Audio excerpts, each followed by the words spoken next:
தினம் ஒரு கஷாயம். திங்கள் வெற்றிலை 4, மிளகுத்தூள் 1/4 தேக்கரண்டி சேர்த்து கொதிக்க வைத்து குடித்தால் நாக்கு சுத்தமாகும், கபம் சேராது.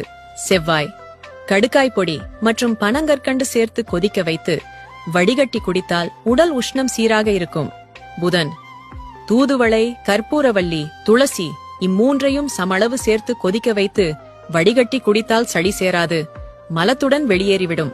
வியாழன் சுக்கு, மிளகு, சீரகம், ஓமம் சேர்த்து வறுத்து பொடி செய்து வைத்துக் கொண்டு 1 தேக்கரண்டி போட்டு பனங்கற்கண்டு சேர்த்து கொதிக்க வைத்து வடிகட்டி குடித்தால் ஜீரணம், வயிறு சம்பந்தப்பட்ட நோய்கள் தீரும்.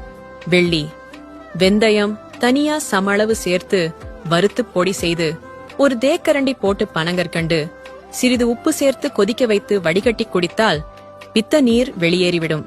சனி முருங்கைக்கீரை, வெங்காயம், தக்காளி, பூண்டு, மஞ்சள் தூள்